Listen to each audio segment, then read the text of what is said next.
Welcome back here, What's Cooking Program Weekend Edition. I'm Michael Horn. That's Paul Stern. Thank you so much for joining us here, the nation's food, wine, restaurant, travel, and entertainment show. Big entertainment this weekend, Paul Stern. We got a big game coming up. Indeed, Mike, it is Super Bowl weekend, and joining us here on the program all the way from Napa Valley, California, we have with us our good buddy, Carmen Policy, a man that needs just about absolutely no introduction, other than to say, Carmen, what's happening? Well, good morning, and we have beautiful weather here in Northern California, and I'm looking at the news reports and the TV coverage of Dallas, and wow. I get a chill up my spine. Carmen Policy, you formerly the president of the 49ers, of course, instrumental in bringing the Cleveland Browns back to Cleveland. You now own and operate, along with your wonderful family, Casa Piana Winery in Napa Valley. You are the man, and with your background, not only we want to talk about wines here, but with your background in football, what's going on? We're looking in our chat room, and we've got a guy from Hawaii here, Bill. He says the game is either going to be close or a major blowout, either close high or a low score or a wide point spread. Boy, I tell you, does anybody know what's going to happen in this game? Well, I think what he's referring to is the over and under. And I have a feeling that this game is going to fall into the under category. I just don't know that these two defenses are going to allow either side to have much of a lead, especially early. And I don't think you're going to see what happened in Pittsburgh, for the AFC Championship game occur in this game. I think they're going to play each other very close, especially for the first half.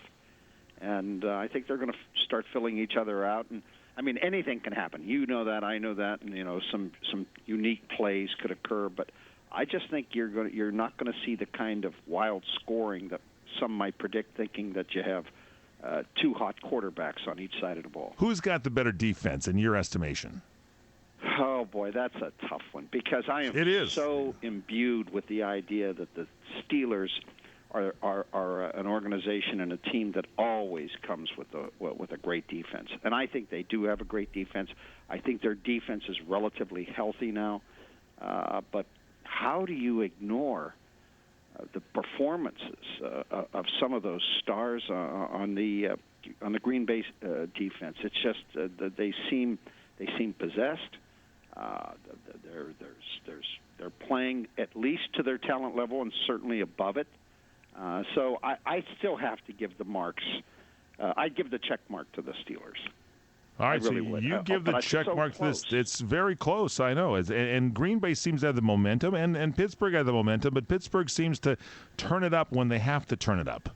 And I like the idea, I really do, that Pittsburgh's been there before, because I can tell you this, being there for the first time, and as a practical matter, you have to say that this team that's represented by these players from Green Bay, for all intents and purposes, this is their first time there. And because I don't know, I didn't study the roster deeply enough to know how many, if any, members of that team have been to a Super Bowl before. But it's kind of their first time there. And as you know, the Steelers have been there, and not only been there, they've been there several times in recent years. And you've got a quarterback who's played in the Super Bowl, played well at times, and played not so well at times. Isn't his record like 9-2 in the big games over there? And does Green Bay have to win to get beyond the old shadow of Brett Favre? Well, that's a good question, because until this year, Brett's shadow was not only a long and dark shadow. It was a popular shadow. Obviously, some of his popularity has really waned now. However, I think if they do win this game on Sunday, Green Bay will start a run that will kind of reestablish them as the franchise to watch in terms of the next dynasty.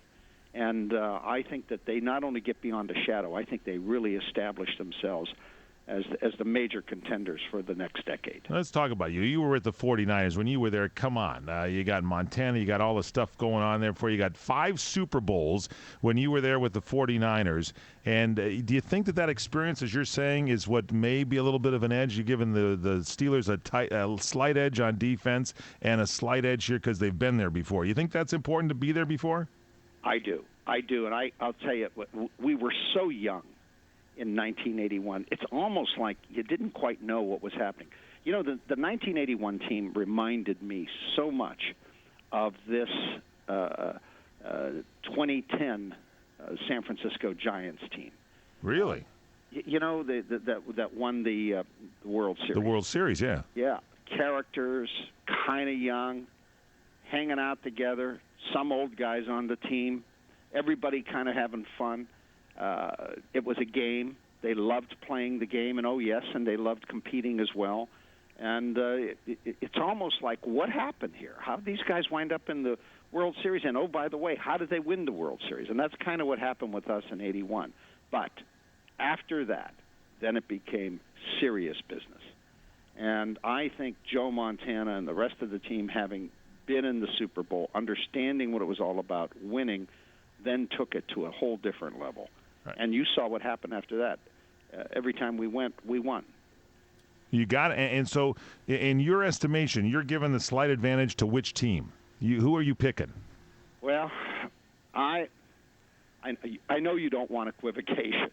Okay, this isn't like, you know. It's tough. I know. A Maui Bill. Unmarked wine. I'm fence sitting as well. I understand. I want to get to wine in a second. That's easier to pick right now. What about this game? I have to tell you, if it weren't for the injury to Pouncey, the center for the Pittsburgh Steelers, and everybody's talking about that. They're all talking at the center. Is he not going to play? He's not at practice, not playing? Well, they're saying he still may play, et cetera, right. et cetera, but I think that may be just dramatics. I don't think he's going to play, and if he plays, I don't think he's going to be nearly as effective as he could be. I don't like the idea of a green player coming in at center. I think center is a very important position for any offense, but especially for the Steelers and their running game. I think their running game is going to be very critical. I'm very, very concerned about his not being able to play or play effectively. All right, that you think that's a fact? That's pushing. Now, hold on here, because we're gonna make everybody wait here. And straight ahead, when we come back, the great Carmen Policy, ladies and gentlemen, president of the San Francisco 49ers for so many years when they were in the Super Bowl, 5 Super Bowls when he was with the 49ers. He's the guy that brought the Browns back to Cleveland along with that great group. This man is now the wine king of Yountville with Casa Piana Winery. We'll find out about that as well. We will have Carmen Policy's Super Bowl pick straight ahead on CRN Digital Talk Radio. Michael Horn, Paul Stern, Weekend Edition. It wasn't that long ago.